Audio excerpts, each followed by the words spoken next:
বগলের নিচের পশম হোক, নাভির নিচের পশম হোক, এগুলোকে পরিষ্কার করার জন্য আজকাল হেয়ার রিমুভাল পাওয়া যায়, এক ধরনের আপনার ক্রিম পাওয়া যায়। এই ক্রিমটা মাখায় দিয়ে এরপরে কিছু দিয়ে টান দিলে এগুলো পড়ে যায়। এখন এই হেয়ার রিমুভাল ইউজ করে এটাকে পরিষ্কার করা জায়েজ আছে, নাকি এখানে ব্লেড ইউজ করতে হবে, কেচি ইত্যাদি ইউজ করতে হবে? টিকটিকি মারলে সব হবে, এটা কতটুকু সত্যি? জুতা পরে জিকির করা যাবে কিনা? অনেকে যথাযথ থুতু ফেলেন, এটা কি অপরাধের মধ্যে পড়ে? প্রেগনেন্ট মহিলাদের কি বালিশের উপরে সেজদা দেওয়া জায়েজ হবে? যদি কোনো মহিলা মারা যান তাহলে কি মসজিদের মাইক দিয়ে বলা যায়? মেয়েরা নামাজে গুনগুন করে সূরা পড়লে তাতে কি গুনাহ হওয়ার সম্ভাবনা আছে? মেয়েদের ওয়াজ করা কি জায়েজ? কোরআন কারীমের অর্থ না বুঝে শুদ্ধভাবে তেলাওয়াত করলে কি সওয়াব হবে? নামাজে মদ গুনাহ সঠিকভাবে আদায় না করলে নামাজ হবে কিনা? ইকামতের সময় মুসল্লিরা কখন দাঁড়াতে হবে? নামাজে সূরার ধারাবাহিকতা না রাখলে গুনাহ হবে কিনা? অনেকে বলেন যে মুখে এবং মাথায় হাত দিলে নাকি দুঃখ বাড়ে, কতটুকু সঠিক? সুজদা করতে ভুলে গিয়ে যদি সুন্নাত নামাজ পড়ে ফেলি তাহলে কি আবার নতুন করে নামাজ পড়তে হবে? আমার কোমরের সমস্যা, সেক্ষেত্রে কি চেয়ারে বসে সালাত আদায় করলে গুনাহ হবে? স্ত্রীকে বলা সত্ত্বেও বারবার গীবতে লিপ্ত হয়, করণীয় কি? হায়েজ অবস্থায় মুখস্থ সূরা কি তেলাওয়াত করা যাবে? কোরআনে ৩-৪ আলিফ টান না দিলে কি গুনাহ হবে? তামাক পাতা চাষ করা কি জায়েজ হবে? ধূমপানকারীর পিছনে দাঁড়িয়ে নামাজ পড়া যাবে? মসজিদ থেকে বাচ্চাদের বের করে দেওয়ার ব্যাপারে কিছু বলবেন কি? যেই ইমাম 2 সিজদার মাঝে কিছু সময় শান্তভাবে বসে না, তার পেছনে কি নামাজ পড়া যাবে? পুরুষের দায়ের ভিতরে কি অজুর পানি গেলে না গেলে অজু হবে? নাভির নিচে লোম ক্রিমার ব্যবহার করে দূর করা যাবে কিনা? চিংড়ি মাছ খাওয়া জায়েজ হবে কিনা? অজু করে ফেরার পথে পুরুষ লোকের সাথে দেখা হলে বা কথা বলতে হলে তারপর নামাজ হবে কিনা, নাকি আবার অজু করতে হবে? প্রিয় দর্শক, ইতিমধ্যে যে সমস্ত প্রশ্ন আমাদের সামনে চলে এসেছে তার মধ্যে থেকে প্রথম যে প্রশ্নটি আমি দেখতে পাচ্ছি তা হলো, আলিয়া ইমন, আপনি এআইডি থেকে জানতে চেয়েছেন নামাজের সূরার ধারাবাহিকতা না রাখলে গুনাহ হবে কিনা। অনেক সময় ধারাবাহিকভাবে সূরা পারি না বা মনে থাকে না, এক্ষেত্রে করণীয় কি? বোন, সালাতের মধ্যে সূরার ধারাবাহিকতা এটা উত্তম কাজ, ভালো কাজ, সুন্নাহ, এটা করা উচিত। কোনো কারণে যদি ধারাবাহিকতা লঙ্ঘিত হয়ে যায় সালাত হয়ে যাবে, এর কারণে বড় কোনো গুনাহ হবে না। তবে চেষ্টা করা উচিত আপ্রাণভাবে যেন ধারাবাহিকতা ক্ষুণ্ণ না হয়। এরপরে শারমিন আখতার জানতে চেয়েছেন জুতা পরে জিকির করা যাবে কিনা? কোনো অসুবিধা না, জুতা পরে অবস্থায় জিকির করতে কোনো নিষেধ নেই। সাইদ রানু ইসলাম জানতে চেয়েছেন পুরুষের দাড়ির ভিতরে কি অজুর পানি গেলে না গেলে অজু হবে? দাড়ি দেখতে হবে ঘন নাকি পাতলা। যদি পাতলা হয় তাহলে সেক্ষেত্রে তার গোড়া পর্যন্ত পানি পৌঁছাতে হবে, যদি ঘন হয় তাহলে সেক্ষেত্রে আপনার বাহ্যিক অংশে বা যতটুকু সম্ভব ততটুকু পানি পৌঁছানো চলবে। মোহাম্মদ মাসুদ, আপনি জানতে চেয়েছেন নামাজে মদ গুন্না সঠিকভাবে আদায় না করলে নামাজ হবে কি না। দেখুন, বেশিরভাগ মদ গুন্না, বিশেষ করে 3 আলিফ 4 আলিফ, এগুলো ওয়াজিব কোনো মদ নয়। অতএব যদি এগুলোতে একটু কম বেশ হয় বা সঠিকভাবে নাও হয় তাতে নামাজ হয়ে যাবে। কিন্তু একালিফ মদ যেগুলো, সেগুলো সঠিকভাবে না করলে, অর্থাৎ একালিফ যদি না টানা হয়, সেক্ষেত্রে অনেক সময় অর্থের মধ্যে ব্যাপক এবং বড় ধরনের পরিবর্তন হয়ে যায়। সেই রকম জায়গায় যদি হয়, অর্থের মধ্যে বিকৃতি ঘটে যায়, আপনি যেটুকু পড়েছেন শুধুমাত্র সেটুকু সালাতের জন্য যথেষ্ট হবে, আর এটুকুর মধ্যে আপনি বড় ধরনের ভুল করেছেন, বিকৃত হয়ে গেছে অর্থ, তাহলে সেক্ষেত্রে আপনার সালাত আদায় হবে না। এবার নূর আলম জানতে চেয়েছেন তামাক পাতা চাষ করা কি জায়েজ হবে? তামাক পাতা চাষ করা জায়েজ হবে না, যেহেতু খাওয়া বা পান করা নিষিদ্ধ, যেটা মানুষের মধ্যে নেশার উদ্রেক করে, যে বিষয়টা মূলগতভাবে নেশা জাতীয় দ্রব্য, এছাড়া এটার অন্য কোনো ব্যবহার নাই বললেই চলে। অতএব সেটির চাষ করাও জায়েজ হবে না। নাহিদ সালাউদ্দিন জানতে চেয়েছেন যেই ইমাম 2 সিজদার মাঝে কিছু সময় শান্তভাবে বসে না, তার পেছনে কি নামাজ পড়া যাবে? 2 সিজদার মাঝখানে যদি শান্তভাবে না বসেন তাহলে তার পেছনে সালাত হবে না। কারণ হলো তিনি সালাতের একটা ওয়াজিব তরক করেছেন, কোনো কোনো ইমামের মধ্যে সেটি ফরজ, কাছাকাছি দুইটাই আবশ্যক একটা জিনিস তরক করেছেন। যদি উঠে তিনি 1 তাসবিহ পরিমাণ অন্তত বসেন, 1 সিজদা থেকে উঠে সোজা হয়ে এরপরে সিজদা যান, তাহলে ইনশাআল্লাহ তার পিছনে সালাত হয়ে যাবে। পারভেজ মন্ডল জানতেছেন ধূমপানকারীর পিছনে দাঁড়িয়ে নামাজ পড়া যাবে? যিনি প্রকাশ্যে ধূমপান করেন তিনি ফাসিক, অপরাধী, তার পেছনে সালাত আদায় করা উচিত নয়। যদি অন্য কোনো বিকল্প ইমাম না থাকে তাহলে জামাত তরক হয়ে যাবে তার পেছনে নামাজ না পড়লে। এরকম হলে তাহলে তার পেছনে নামাজ পড়বেন। কিন্তু যারা ইমাম নিয়োগ দিবেন তাদের জন্য এরকম ব্যক্তিকে ইমাম নিয়োগ দেওয়া জায়েজ নাই। এরকম ইমাম পরিবর্তন করে সেখানে বাহ্যিকভাবে বা প্রকাশ্যে অপরাধ করেন এরকম ইমামকে নিয়োগ দিবেন না, বরং একজন ভালো মানুষকে নিয়োগ দেওয়ার চেষ্টা করবেন। যদিও গোপনে বা লোকচক্ষুর আড়ালে আমাদের সবারই কোনো না কোনো অপরাধ হয়, কিন্তু প্রকাশ্য অপরাধকারী ব্যক্তিকে ইমাম হিসাবে নিয়োগ দেওয়া যাবে না। এতে একজন ইমামের প্রতি মানুষের অশ্রদ্ধা আসে, যার কাছ থেকে দেখে শিখবে, যাকে অনুসরণ করবে। লোকটা যদি দেখতেই দৃশ্যতই তার প্রতি অভক্তি আসা মতো কোনো কাজ থাকে, তো সেটি ইমামের যে পদ সেটির সাথে যায় না। এরপরে আমিন আইডি থেকে আপনি জানতেছেন পোস্ট অফিসে টাকা রেখে লভ্যাংশ নেওয়া যাবে কি না। না, পোস্ট অফিসে টাকা রেখে লভ্যাংশ নেওয়া যাবে না, কারণ এই লভ্যাংশটা স্পষ্ট সুদ। এমনি সাগর হোসেন জানতে চেয়েছেন মসজিদ থেকে বাচ্চাদের বের করে দেওয়ার ব্যাপারে কিছু বলবেন কি। মসজিদ থেকে বাচ্চাদেরকে, বিশেষ করে যে সমস্ত বাচ্চারা 6, 7 বছর, 8 বছর, 9 বছর বয়স হয়েছে, তারা দুষ্টামি করলেও তাদেরকে বের করে দেওয়া উচিত না। তাদের দুষ্টামিকে ধৈর্য ধারণ করা, সহ্য করাই হলো ইসলামের শিক্ষা। নবী করিম সাল্লাল্লাহু আলাইহি সাল্লামের সালাতে যাওয়ার পরে তার নাতি হাসান হোসেন রাদিয়াল্লাহু তাআলা আনহুমা তারা তার কাঁধে পিঠে উঠে চড়ে বসতেন, এবং অন্যান্য সাহাবীদের বাচ্চারাও মসজিদে তাদেরকে নিয়ে আসতেন, এবং বাচ্চারা দুষ্টামি করবে। এই বিষয়গুলোকে সহনশীলতার সাথে দেখা উচিত। তবে বাচ্চা যদি একেবারে ছোট হয়, যেমন 3-4 বছর বয়স, 5 বছর বয়স, যে সালাতের কিছুই বুঝে না, তাকে মসজিদে নিয়ে আসা উচিত নয়, কারণ তাতে তার তো কোনো উপকারিতা নাই, অন্যদের ক্ষতির দিক আছে। সে বিষয়টি মাথায় রাখা উচিত। তবে যদি কারোর এমন হয় যে বাচ্চা নিয়ে আসা ছাড়া কোনো উপায় নাই, তাহলে সেক্ষেত্রে যথাসাধ্য বাচ্চা যেন অন্যদের ডিস্টার্ব না করে সে বিষয়টি খেয়াল করা উচিত। মিরাজ মালিক আপনি জানতে চেয়েছেন স্ত্রীকে বলা সত্ত্বেও বারবার গীবতে লিপ্ত হয়, করণীয় কি। করণীয় একই, তাকে বোঝাবেন, আলটিমেটাম দিবেন, প্রয়োজনে সে গীবত করলে শুনবেন না, সরে যাবেন, এবং তাকে যতটুকু সম্ভব আপনার অভিমানের মাধ্যমে অন্যায় কাজ থেকে বিরত রাখার চেষ্টা করবেন, এবং এর পাশাপাশি নসিহা, সুন্দর আচরণ, দোয়া আল্লাহর কাছে, এগুলোকে অব্যাহত রাখবেন। গীবতের ভয়াবহতা সম্পর্কে তাকে বোঝাবেন, আলোচনা শোনাবেন, আর্টিকেল পড়াবেন, এবং নেককারদের সাথে তার সান্নিধ্য যেন হয় সে বিষয়টি খেয়াল করবেন। এমনি সোহাগ ভূঁইয়া জানতে চেয়েছেন যদি কোনো মহিলা মারা যান তাহলে কি মসজিদের মাইক দিয়ে বলা যায়। মহিলা হোক আর পুরুষ হোক, মসজিদের মাইকে কারণ মৃত্যুর ঘোষণা দেওয়া উচিত নয়, কারণ মসজিদের মাইক দান করা হয়ে থাকে আজানের জন্য, সুতরাং সেই কাজটা করা উচিত। কেউ মারা গেছেন বা কেউ জন্মগ্রহণ করছে, একান্ত জাগতিক একটি বিষয়, এটা ঘোষণা দেওয়ার কিছু নেই। তবে হ্যাঁ, জানাজা সালাত হবে, কোথায় হবে, কি হবে, একটা ইবাদত, সেটি মানুষ কীভাবে সম্পাদন করতে পারে এই বিষয়ে যদি কেউ জানান দেন সেটি ভিন্ন কথা। হোসাইন ইয়াডি থেকে জানতেছেন কোরআনে 3-4 আলিফ টান না দিলে কি গুনাহ হবে। না, 3 আলিফ 4 আলিফ যেগুলো আছে সেগুলোকে 3 আলিফ 4 আলিফ টানতে হবে, এমন কোনো বিষয় আবশ্যক নয়। তবে যেগুলো 1 আলিফ টান, সেগুলোকে 1 আলিফ টান না দিলেও অনেক সময় মিনিমাম 1 আলিফ টান না দিলে সেটা, বা 1 আলিফ টানের কাছাকাছি একটু টান না দিলে সেটি অর্থ পরিবর্তন হয়ে যেতে পারে, সেজন্য ওইটি ভিন্ন বিষয়। কিন্তু 3 আলিফ 4 আলিফের ভিতরে হুবহু 3 আলিফ 4 আলিফ টান দিতেই হবে, না দিলে গুনাহ হয়ে যাবে, ব্যাপারটি সেরকম নয়। তবে সাধ্য অনুযায়ী চেষ্টা আমাদের থাকা উচিত কোরআনকে তারতিলের সাথে, তাজউইদের সাথে তেলাওয়াত করা। আল্লাহ বলেছেন আরতিল কোরআন তারতিলা। এরপরে তানিশা ইসলাম মিম জানতে চেয়েছেন মেয়েরা নামাজে গুনগুন করে সূরা পড়লে তাতে কি গুনাহ হওয়ার সম্ভাবনা আছে। গুনগুন করে যদি সূরা পড়ে তাহলে সেক্ষেত্রে সরাসরি গুনাহ হবে না, বিশেষ করে নিজে নিজে শুনতে পাচ্ছেন, সরাসরি গুনাহই হবে না, বিশেষ করে নিজে শুনতে পাচ্ছেন এরকম যদি হয় নিজের কান পর্যন্ত, তাহলে সেটি তো তিনি করতেই পারেন।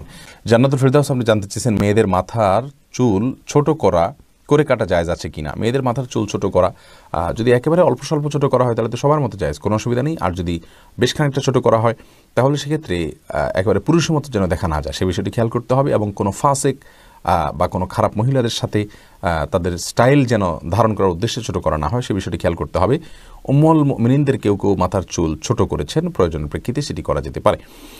আরেফিন আহমেদ সাগর আপনি জানতে চাইছেন চিংড়ি মাছ খাওয়া জায়েজ হবে কি না। জি, চিংড়ি মাছ খাওয়া জায়েজ আছে, এটাকে একসময় আলেমরা মাকরুহ বলতেন, এখন কেউই এটাকে আর মাকরুহ বলেন না, কারণ এটিও এক প্রকারের মাছ, যার কারণে এটি সম্পূর্ণ জায়েজ এবং হালাল। তানিয়া ইসলাম আপনি জানতে চেয়েছেন অজু করে ফেরার পথে পুরুষ লোকের সাথে দেখা হলে বা কথা বলতে হলে তারপর নামাজ হবে কি না, নাকি আবার অজু করতে হবে।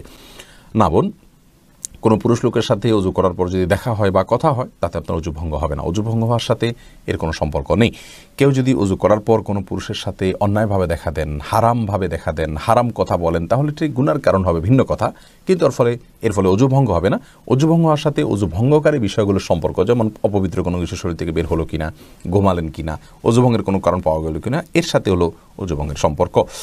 এরপরে কাজী রিয়াদ আপনি জানতে চেয়েছেন বাচ্চারা অনেক সময় নিজের ছায়ার সাথে খেলা করে, এদিকে কোনো ক্ষতির সম্ভাবনা আছে। না, বাচ্চারা নিজের ছায়ার সাথে খেলা করলে এর জন্য বিশেষ কোনো ক্ষতির কথা আছে বলে আমার জানা নেই। ইসরাত আলিজা আপনি জানতে চেয়েছেন শরীরে কোনো অংশে ব্যান্ডেজ লাগালে লাগানো থাকলে ফরজ গোসল হবে কি না। যদি কোনো অংশে ব্যান্ডেজ লাগাতে হয়, ব্যান্ডেজ খোলাটা তার জন্য ক্ষতিকর হয়, অসুবিধার হয়, তাহলে সেক্ষেত্রে যে অংশে ব্যান্ডেজ লাগানো আছে ওই অংশ বাদে বাকি অংশে আপনি পানি ঢেলে যদি ধৌত করেন আর ব্যান্ডেজের উপরে শুধু ভিজা হাত দিয়ে মুছে নেন, তাহলে আপনার গোসল হয়ে যাবে। আর যদি ব্যান্ডেজটা এরকম জায়গায় হয়, কথার কথা পেটে বড় করে ব্যান্ডেজ আছে, তাহলে সেক্ষেত্রে আপনি উপরের অংশে কোনোভাবে পানি দিতে পারছেন না, দিলেই ব্যান্ডেজ ভিজে যাবে, তাহলে সেক্ষেত্রে আপনি অবশ্যই তায়াম্মুম করে সালাত আদায় করতে পারবেন। সোহেল রানা সুজন, আপনি জানতে চেয়েছেন বাতের ব্যথার জন্য এক জাতীয় পাথরের মতো দেখতে এক প্রকার বস্তু লাগানো ব্রেসলেট যা হাতে ব্যবহার করা হয় আবার পায়ে কালো রাবারের মতো ব্যবহার করা হয়, এ সম্পর্কে হুকুম কি? ভাই সোহেল, এই জাতীয় ব্রেসলেটের কোনো বৈজ্ঞানিক কোনো ব্যাখ্যা আছে কি না যে এটি মানুষের শরীরে বাতের ব্যথাকে দূর করে? যদি থাকে তাহলে এটি ব্যবহার করা যেতে পারে, এবং যদি বৈজ্ঞানিক কোনো ব্যাখ্যা না থাকে, এর যৌক্তিক কোনো লজিক্যাল কোনো কারণ না থাকে, নিছক এটি একটা ধারণা মানুষের থাকে, তাহলে সেক্ষেত্রে এটি ব্যবহার করা জায়েজ হবে না। এমনি সোহাগ ইসলাম জানতে চেয়েছেন 4 রাকাত সুন্নত নামাজে প্রত্যেক রাকাতে সূরা ফাতিহার পর কি সূরা মিলাতে হবে? সুন্নত নামাজ হলে প্রত্যেক রাকাতে মিলাবেন। মাহবুবা খানম লাকি, আপনি জানতে চেয়েছেন সৌসেজদা করতে ভুলে গিয়ে যদি সুন্নত নামাজ পড়ে ফেলি তাহলে কি আবার নতুন করে নামাজ পড়তে হবে? জি, আবার নতুন করে পড়তে হবে। সিজদা সৌ যদি ওয়াজিব হয়, আপনার কোনো ওয়াজিব ছুটে থাকে, তাহলে সিজদা সৌ দিতে হবে। সিজদা সৌ যদি আপনি না দেন তাহলে ওয়াজিব তরক করলেন, আর ওয়াজিব তরক করলে কিন্তু আপনার সালাতের ফরজ বা দায়িত্ব যেটা, সে দায়িত্বটা যথাযথ আদায় হলো না। এমনি মাহবুব রহমান জানতেছেন একামতের সময় মুসল্লিরা কখন দাঁড়াতে হবে? একামতের সময় মুসল্লিদের নির্দিষ্ট কোনো বাধ্য করে দেওয়া হয়নি যে এই সময় দাঁড়াতে হবে। আমরা অনেকে মনে করি যে কদ কামাতিস সালাহ বললে তখন দাঁড়াতে হবে, অথবা হাইয়া আলাস সালাহ হায়াল ফালা বললে তখন দাঁড়াতে হবে, এরকম কোনো কিছু কিন্তু আবশ্যক নয়। একামতের শুরুতে বা মাঝে যে কোনো পর্যায়ে মুসল্লি দাঁড়াতে পারবেন। রিমা আখতার, আপনি জানতে চাচ্ছেন পায়ের সমস্যা, তাই টেবিলে বসে নামাজ পড়ি, আমি কি আরেক টেবিলে সিজদা দিতে পারবো? পায়ের সমস্যা হলে আপনি টেবিলে বসে যদি নামাজ পড়েন আরেক টেবিলে সিজদা দেওয়ার কোনো প্রয়োজন নেই। আপনি যেখানে বসে সালাত আদায় করছেন তার বরাবর ফ্লোরে যদি আপনি সিজদা করতে সক্ষম হন ভালো, যদি আপনার শারীরিক অবস্থার কারণে সেটি আপনি করতে না পারেন, চোখের অপারেশন হয়েছে অথবা আপনি মেরুদণ্ডের সমস্যা রয়েছে, আপনি পিঠ ভাঙতে পারেন না, সিজদা করতে পারেন না, তাহলে সেক্ষেত্রে আপনি যে অবস্থা আছেন সেই অবস্থায় বসে জাস্ট কিছুটা ঝুঁকে রুকু আর আরেকটু বেশি ঝুঁকে সিজদার নিয়ত করবেন, তাতে আপনার সালাত আদায় হয়ে যাবে। অনেকে এটা করেন যে একটা চেয়ারে সালাত আদায় করছেন, কথার কথা চেয়ারের সামনে একটা টুল রেখেছেন, টুলে তিনি সিজদা করছেন। ফ্লোরে সিজদা যদি না করেন তাহলে টুলে সিজদা করার কষ্ট করার কোনো প্রয়োজন নাই, তিনি ইশারা করেই সালাত আদায় করলে হয়ে যাবে। এমডি ইউনুস আলী টনি, আপনি জানতে চেয়েছেন হায়েজ অবস্থায় মুখস্থ সূরা কি তেলাওয়াত করা যাবে? মাসিক অবস্থায় এবং প্রসব পরবর্তী ব্লিডিংয়ের সময় কোরআন তেলাওয়াত করা যাবে কি না, এটা নিয়ে ওলামায়ে কেরামের মত পার্থক্য রয়েছে। জমহুর বা সংখ্যাগরিষ্ঠ ওলামাদের মত হলো এ অবস্থায় কোরআন তেলাওয়াত করা যাবে না, কারণ রাসূল আকরাম সাল্লাল্লাহু আলাইহি সাল্লাম গোসল ফরজ হওয়া অবস্থায় কোরআন তেলাওয়াত করতে নিষেধ করেছেন, আর এটিও গোসল ফরজ হওয়ার অবস্থা, যার কারণে এই সময় কোরআন তেলাওয়াত করা যাবে না। সম্প্রতি বিন বাজ ইবনে উসাইমিন রাহিমাহুল্লাহ তারা সহ আরব বিশ্বের কোনো বা অনেক ওলামায়ে কেরাম বলছেন যে এটি করা যাবে, নিরাপদ হলো না করা এবং তেলাওয়াত শোনা যেতে পারে। হালিমা বেগম জানতে চেয়েছেন গাছের মেহেদি পাতা কি পায়ের নখে দেওয়া যাবে? কোনো অসুবিধা নেই। অনেকে মনে করেন যে মেহেদি পাতা পায়ে দেওয়া যাবে না, যেটি দাড়িতে দিতে হয়, চুলে দিতে হয়, এমন কোনো কথা নেই। তেলও তো দাড়িতে চুলেতে দিতে হয়, পানিও তো আমরা মাথায় দিই, সেটা আবার পায়েও দিই, অতএব এটা কোনো কথা নেই, এমন কোনো কথা নেই যে মেহেদি পাতা পায়ে দেওয়া যাবে না, নখে দেওয়া যাবে না। প্রেগনেন্ট মহিলাদের কি বালিশের উপরে সেজদা দেওয়া জায়েজ হবে? যদি এমন হয় যে তিনি সেজদা করতে পারেন না স্বাভাবিক অবস্থা, তাহলে সেক্ষেত্রে তিনি ইশারা করে সেজদা দিবেন, বালিশ রেখে সেখানে সেজদা দেওয়ার কোনো প্রয়োজন নেই। যদি তিনি স্বাভাবিক সেজদা দিতে না পারেন তাহলে একটু ঝুঁকে রুকে নিয়ত করবেন, আর একটু বেশি ঝুঁকে সেজদা নিয়ত করবেন, তাতে চলবে ইনশাআল্লাহ বিদিনিল্লাহ। আরহাম আহমেদ জানতে চান ব্যাংকে ফিক্সড ডিপোজিট করা কি হারাম? এটাকে সরাসরি আমরা হারাম বলি না, তবে অনিরাপদ মনে করি। এই জন্য বিকল্প কোনো পথ খোলা থাকলে, বিশেষ করে ব্যবসা করার কোনো ন্যূনতম স্কোপ থাকলে সেই দিকে যাওয়া উচিত, যদিও কিছুটা হলেও রিস্কি হয়। হাফেজা তাকরিমা তাবাসসুম জানতেছেন মেয়েদের ওয়াজ করা কি জায়েজ? মেয়েদের ওয়াজ মেয়েদের মধ্যে হতে পারে, কোরআন হাদিসের আলোকে হবে, মন গড়া কোনো কিচ্ছা কাহিনী হবে না, যা জানবে না তা বলা যাবে না, দায়িত্বশীলতার সাথে বলতে হবে, যেটুকু জানা যায় সেটুকু মেয়েরা মেয়েদেরকে বলতে পারে। কিন্তু এটি বলতে গিয়ে ওয়াজের নামে আজকাল যেটা হয় যে মাহফিলের মতো প্যান্ডেল করা হয়, মাইক লাগানো হয়, অনলাইনে সেগুলো ছড়িয়ে দেওয়া হয়, এগুলো জায়েজ নাই। বিশেষ করে প্যান্ডেল করে মাইক লাগিয়ে বাহিরে সেটার আওয়াজ মানুষকে শোনানো যদি মহিলা ওয়াজকারী হয় তো সেটা জায়েজ নাই, কারণ এটি অন্য পুরুষদের জন্য পর্দার খেলাফ হবে, যার কারণে এটি করা জায়েজ হবে না। এরপরে আবুল কালাম রুবেল জানতে চেয়েছেন, অনেকেই যত্রতত্র থুতু ফেলেন, এটা কি অপরাধের মধ্যে পড়ে? যত্রতত্র থুতু ফেলা এটা সরাসরি সেরকম অপরাধ নয়, কিন্তু একজন মুসলিমের যে আখলাক বা তার যে চরিত্র, এই চরিত্রের সাথে যায় না। বিশেষ করে ডানে বামে যদি দৃশ্যমান থাকে এমন কোনো জায়গায় ফেলে রাখলো যে মানুষ দেখলে সেটা তার ঘৃণাবোধ হবে, তো এরকম করা উচিত নয়। ইমানদারের আচরণ হবে এমন যে তার কোনো আচরণ দ্বারা অন্য কারোর কষ্ট হবে না। এরপর সিম্পল ছেলে হৃদয় আইডি থেকে আপনি জানতে চেয়েছেন, পুরুষ কি বিয়েতে হাতে মেহেদি এবং গায়ে হলুদ দিতে পারবে? এটি মেয়েদের জন্য, পুরুষে এটা না করাই উচিত এবং উত্তম। নাভির নিচের লোম ক্রিমার ব্যবহার করে দূর করা যাবে কি না? জি, যাবে, কোনো অসুবিধা নেই। ক্রিমার ইউজ করে নাভির নিচের লোম ইত্যাদি রিমুভ করা যাবে। এবং আব্দুল্লাহ জানতেছেন, কোরআন কারিমে অর্থ না বুঝে শুদ্ধভাবে তেলাওয়াত করলে কি সওয়াব হবে? অর্থ না বুঝে শুদ্ধভাবে তেলাওয়াত করেন তাহলেও সওয়াব হবে, কারণ হলো অর্থ বোঝা এটাকে নবী সাল্লাল্লাহু আলাইহি ওয়াসাল্লাম শর্ত হিসাবে আরোপ করেননি। বিশেষ করে কোরআন কারিমের তেলাওয়াতের যে সওয়াবের কথা বলা হচ্ছে প্রত্যেক অক্ষরের বিনিময়ে 10 নাকি, এখানে অর্থ বোঝাটাকে শর্ত করা হয়নি। তবে অর্থ বোঝাটার ভিন্ন গুরুত্ব আছে। কোরআন আল্লাহর কালাম বুঝে পড়াটা প্রত্যেক ইমানদারের জন্য, বিশেষ করে বোঝাটা, জানাটা, আল্লাহ কি বলেছেন এটা জানার চেষ্টা করা প্রত্যেক ইমানদারের জন্য কর্তব্য। এরপরে এইচএম মাসুদুর রহমান জানতে চেয়েছেন, ফরজ নামাজের ইমামের সাথে মুসল্লির তাকবীর বলা কি আবশ্যক? অবশ্যই ফরজ নামাজে ইমামের সাথে মুসল্লিকেও তাকবীর পাঠ করতে হবে। এরপরে আসাদুল্লাহ জানতেছেন, টিকটিকি মারলে সওয়াব হবে, এটা কতটুকু সত্যি? জি, এটি বিভিন্ন হাদিস থেকে প্রমাণিত হয়। তবে আমাদের সমাজে টিকটিকি আছে, এই টিকটিকি কিনা সেটা নিয়ে অবশ্য আলোচনা আছে, এবং আপনার কেন এটি মারলে সওয়াব হবে সেটা নিয়েও দীর্ঘ আলোচনা আছে। এ বিষয়ে আমাদের একটা ভিডিও আছে, সেটি দেখে নেওয়ার চেষ্টা করবেন। দীর্ঘ আলোচনা করার মতো বিষয় এখানে আছে। মানুষের শরীরের যে সমস্ত অবাঞ্ছিত পশম বা লোম আছে, যেগুলো ছাঁটার, যেগুলো কাটার, পরিষ্কার করার নির্দেশ আসছে, সেটা বগলের নিচের পশম হোক, নাভির নিচের পশম হোক, এগুলোকে পরিষ্কার করার জন্য আজকাল হেয়ার রিমুভাল পাওয়া যায়। এক ধরনের আপনার ক্রিম পাওয়া যায়, এই ক্রিমটা মাখায় দিয়ে এরপরে কিছু দিয়ে টান দিলে এগুলো পড়ে যায়। এখন এই হেয়ার রিমুভাল ইউজ করে এটাকে পরিষ্কার করা জায়েজ আছে, নাকি এখানে ব্লেড ইউজ করতে হবে, কেঁচি ইত্যাদি ইউজ করতে হবে? উত্তর হলো হেয়ার রিমুভাল ইউজ করা যাবে, কোনো অসুবিধা নাই। আমাকে এই পশমগুলো পরিষ্কার করতে হবে, কিভাবে করব সেটা আমার ব্যাপার। শরীয়ত আমাকে এক্ষেত্রে কোনো পদ্ধতি বলে দেয় না যে তোমাকে ব্লেড ইউজ করতে হবে। অথবা আপনি ব্লেড ইউজ করেন, অথবা মেশিন ইউজ করেন, অথবা হেয়ার রিমুভাল ইউজ করেন, যেভাবে আপনার সম্ভব বা যেভাবে আপনার ইচ্ছা সেভাবে আপনি ইউজ করতে পারেন। যদি আপনার স্বাস্থ্যের জন্য ক্ষতিকর না হয় তাহলে এটা ইউজ করাতে শরীয়তের দিক থেকে কোনো কি নাই, অসুবিধা নাই। আলামিন সোহেল আপনি জানতে চেয়েছেন, শ্বশুর শাশুড়িকে মা বাবা বলা যাবে কি না? যাবে, রূপক অর্থে মা বাবা বলা যায়, প্রকৃত অর্থে বলা যাবে না। অর্থাৎ আপনার কাগজপত্রে, সার্টিফিকেটে, পাসপোর্টে, আইডেন্টিতে, বিভিন্ন জায়গাতে বাবার ঘরের জায়গায় যদি শ্বশুরের নাম, মায়ের ঘরের নাম জায়গায় আপনার শাশুড়ির নাম লেখেন তাহলে সেটি গুনাহের কারণ হবে। এরকম যদি না হয় তাহলে সেক্ষেত্রে নিছক বাবা বলতে সম্মানের দিক থেকে বাবার মতো, মা বলতে সম্মানের দিক থেকে মায়ের মতো বলা যেতে পারে। রাসূল আকরাম সাল্লাল্লাহু আলাইহি ওয়াসাল্লাম তার নিজের সম্পর্কে বলেছেন যে তোমাদের জন্য আমি বিমানজালাতিল ওয়ালিদ, বাবার মতো। তাহলে বোঝা গেল যে রূপক অর্থে আপনার বাবা বলা যেতে পারে, কোনো অসুবিধা নেই। মোস্তফা কামাল আপনি জানতে চেয়েছেন, ইমাম সৌসেজদা দিতে ভুলে গিয়ে নামাজ শেষ করলে মুক্তাদি কি আবার নামাজ আদায় করবে? মুক্তাদিতে ইমাম সাহেবকে স্মরণ করিয়ে দিবেন, লোকমা দিবেন, তাকবীর দিবেন, এই সুবহানাল্লাহ বলবেন। তাতে ইমাম সাহেব যদি মনে উঠে সেজদা সৌ দেন সালাম ফেরানোর পরেও পশ্চিম কিবলার দিকে ফেরা অবস্থায়, তাহলে তো আলহামদুলিল্লাহ সবাই সালাত হয়ে গেল। আর যদি ইমাম সাহেব আপনাদের চলেই গেছেন, পরবর্তীতে জানা গেল যে ইমাম সাহেব একটি ওয়াজিব তরক করেছেন, তাহলে সেক্ষেত্রে মুক্তাদি নিজের ওই সালাতকে আবার দোহরাইতে হবে। মীর মোহাম্মদ আবু জাহেদ আপনি জানতে চেয়েছেন, জন্ম নিয়ন্ত্রণ জায়েজ আছে কিনা? সঠিক নিয়ম বললে উপকৃত হব।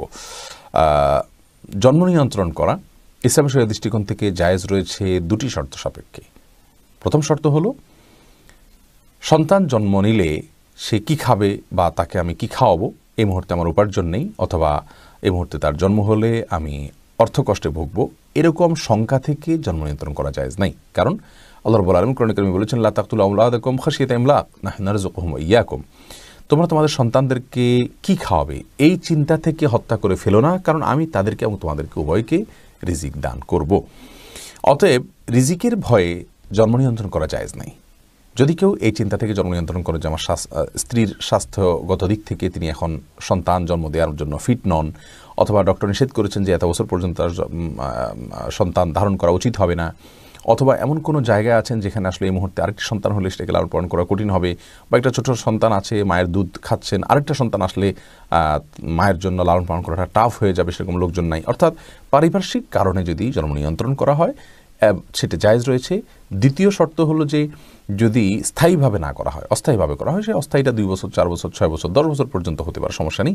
যে অস্থায়ীভাবে জন্ম নিয়ন্ত্রণ যদি করা হয় এবং রিজিকের ভয় ছাড়া অন্য কোনো কারণে জন্ম নিয়ন্ত্রণ করা হয় তাহলে সেটি জায়েজ রয়েছে। রোকসানা পারভিন আপনি জানতে চেয়েছেন আমার কোমরের সমস্যা, সেক্ষেত্রে কি চেয়ারে বসে সালাত আদায় করলে গুনাহ হবে? কোমরে যদি সমস্যাটা এই পর্যায়ের হয় বোন যে আপনি রুকু সিজদা করতে পারেন না, আপনার অসহনীয় ব্যথা হয়, যন্ত্রণা হয়, আপনি কাতরাতে থাকেন, অথবা ডক্টর আপনাকে বলেছেন যে ডক্টর আপনার সালাতের গুরুত্ব বুঝেন, আবার আপনার শরীরের সমস্যার কথাও জানেন, তিনি যদি বলেন যে না আপনি নর্মালি রুকু সিজদা করে কোমর ভেঙে রুকু সিজদা করতে গেলে আপনার জন্য বড় ধরনের সমস্যা হবে, স্থায়ী রোগ হবে, অথবা আপনার কোনো অঙ্গ হানি হতে পারে বা অঙ্গের সমস্যা হতে পারে বড় কোনো, তাহলে সেক্ষেত্রে আপনি চেয়ারে বসে ইশারায় রুকু সিজদা করতে পারবেন। তাকদিস সিটিজি ইয়ার দিকে আপনি প্রশ্ন করেছেন, অনেকেই বলেন যে মুখে এবং মাথায় হাত দিলে নাকি দুঃখ বাড়ে, কথাটা কতটুকু সঠিক? এটা মন গড়া কথা এবং কুসংস্কার। দাসীর সাথে সহবাস জায়েজ হলে টাকা দিয়ে পতিতালয়ে গেলে কি গুনাহ হবে? কারণ তখন তো সাময়িক সময়ের জন্য দাসী কেনা হয়। অত্যন্ত আফসোসের বিষয় যে প্রশ্নকর্তার দাসী সম্পর্কে ধারণা নাই। কৃত দাসী, সাধারণ দাসী না, কৃত দাসীর সাথে সহবাস করা জায়েজ আছে, স্ত্রীর মতো আচরণ করা জায়েজ আছে। কার জন্য? ওই কৃতদাসীর যে মালিক তার জন্য। কৃতদাসীকে তিনি মনে করেছেন কৃতদাসী মানে হলো বাসার কাজের লোক, নাউজুবিল্লাহ। কৃতদাসী হলো যুদ্ধের পরে, মনে করেন মুসলিমদের সাথে অমুসলিমদের যুদ্ধ হলো, সেই যুদ্ধের পরে পরাজিত যারা, তাদের মধ্য থেকে যারা বন্দী হয়ে চলে আসছে যুদ্ধবন্দী, এদের মধ্যে পুরুষদেরকে বলা হয় কৃতদাস আর মেয়েদেরকে বলা হয় কৃতদাসী।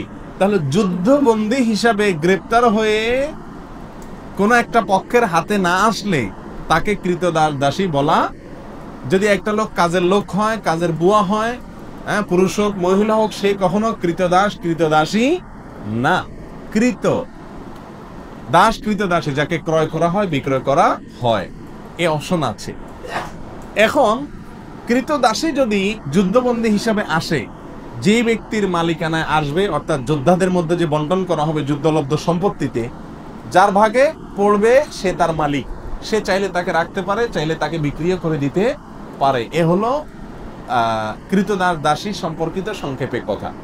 এখানে কৃতদাসীর সঙ্গে সহবাস করাকে ইসলাম এলাও করেছে কেন? এটা নিয়ে আমাদের নাস্তিক ভাইদের বা নাস্তিক বন্ধুদের প্রশ্নের কোনো শেষ নেই।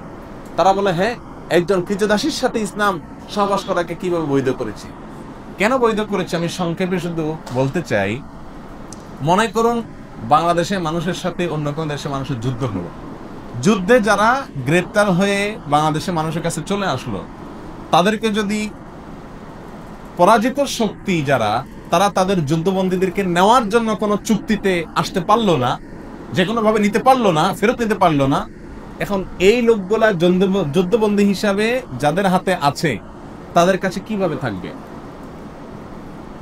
ছেলেদেরটা তো যেমন তেমন কাজ কাম করলো, সমস্যা নেই, মেয়েরা তো বাসা বাড়িতে থাকবে। তাহলে এই মেয়েটা বাসা বাড়িতে থাকলে তার নিরাপত্তার কোনো রাস্তা আছে? কোনো রাস্তা নেই। একজন নিরীহ মেয়ে যদি আপনার বাসায় থাকে, আপনার ভেতরকার পশুত্ব তার প্রতি হামলে পড়ার জন্য আপনাকে প্ররোচিত করবে কি করবে না? এটা হলো ন্যাচারাল বিষয়, এটাকে অস্বীকার করার কোনো সুযোগ নেই, এটা বাস্তবতা। এই জন্য ইসলাম বিধান রেখেছে যে ওই ব্যক্তি যিনি সেই কৃতদাসীটাকে পাবেন, তার ভাগে বন্টন করা হবে, তাকে দেওয়া হবে রাষ্ট্রপ্রধানের পক্ষ থেকে, সেই ব্যক্তির স্ত্রীর মতো হয়ে যাবে। এই কৃতদাসী তার জন্য কি হয়ে যাবে? স্ত্রীর মতো হলে তার সন্তান, তার ভাই, তার অন্য কোনো লোক তার দিকে লোলুপ দৃষ্টিতে তাকাবার কোনো স্কোপ থাকবে না। এটা হলো তার জন্য এক ধরনের নিরাপত্তা নিশ্চিত করা। আমি কি বুঝাতে পারছি? এই লোকটা যদি তাকে বিক্রি করে দেয়, কেমন যেন একজন মেয়েকে তালাক দিয়ে আরেক জায়গায় বিয়ে দেওয়ার মতো।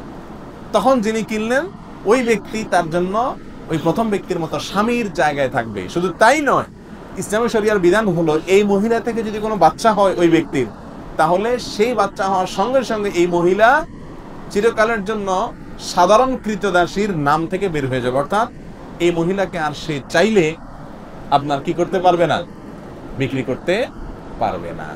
তাহলে কৃতদাসী এক জিনিস আর কাজের বুয়া আরেক জিনিস। আপনি কৃতদাসীর সাথে সহবাস করা যায় সেজন্য পতিতালয়ে যাওয়াকে জায়েজ বলবেন, এটা মূর্খতা ছাড়ার কিছু না। আল্লাহ তাআলা হেফাজত করুন।